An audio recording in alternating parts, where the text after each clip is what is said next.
त्या दिवशी गुरुवारी बालविवाह होणार आहे कपिलधारला, अशी मला माहिती मिळाली होती. आपले सामाजिक कार्यकर्ते तत्वशील कांबळे यांनी मला फोनवरती माहिती दिली होती आणि मग आम्ही ठरवलं की आपण दोघांनी मिळून जायचं.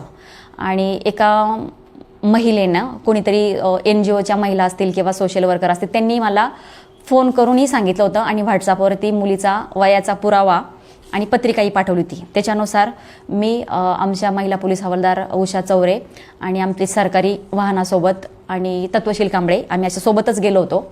आणि तिथे ॲक्च्युली पोचल्यावरती समजलं की इथं 2-4 लग्न आहेत 2-3 हॉलमध्ये.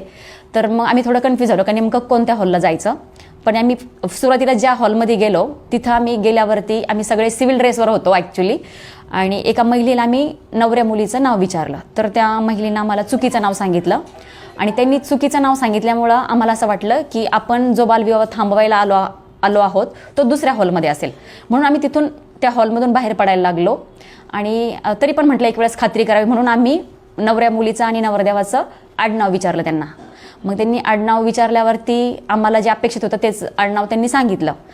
आणि आम्ही आडनाव विचारलं आणि आम्ही कारवाई करणार, तोच सगळीकडे बातमी पसरली की पोलीस आले म्हणून. आणि त्याचा गर्दीचा फायदा घेऊन नवरा मुलगा सगळ्यांची धावपळ सुरू झाली. मुलाला काही लोक पळवत होते आणि मुलीलाही काही महिला पळवत होत्या. मला असं वाटलं की मुलीला ताब्यात घेणं गरजेचं आहे म्हणून मी मुलीकडे पळाले आणि मी मुलीला ताब्यात घेतलं. पण तोपर्यंत 10-20 लोकांच्या घोळक्यांनी नवरदेवाला पळवून लावलं. आमचा महिला अंमलदारांनी त्यांचा पाठलाग केला परंतु तो काही मिळून आला नाही. पण त्याचा एक मित्र होता जो त्याला पळवून लावत होता, त्याचा मोबाईल त्यांनी ताब्यात घेतला आणि तो नवरदेव पुढं मोटरसायकलवरती समोर जाऊन पळून गेला, जो व्हिडिओ व्हायरल झालेला आहे.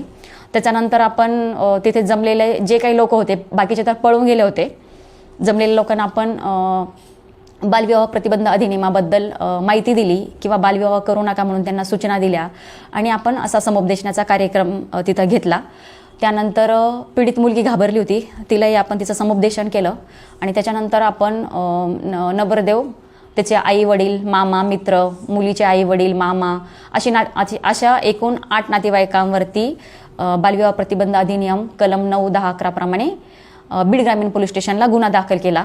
आणि इतर 50 ते 60 वऱ्हाडी मंडळीवरही आपण गुन्हा दाखल केला आहे, जेणेकरून कुणीही बालविवाहाला प्रोत्साहन करू नये किंवा त्या बालविवाहास हजर राहू नये किंवा बालविवाह होऊच नये, हा त्या पाठीमागचा उद्देश आहे.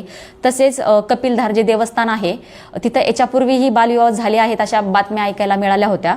आणि त्याचा कुठंतरी सगळ्यांना वचक बसावा किंवा देवस्थानाच्या ठिकाणी असे चुकीचे प्रकार होऊ नये किंवा कायद्याच्या विरोधात, नियमाविरुद्ध बालविवाह होऊ नये म्हणून आपण ट्रस्टी आणि ट्रस्टीचे जे काही इतर ट्रस्टचे सदस्य असतील त्यांच्यावरही आपण गुन्हा दाखल केलेला आहे.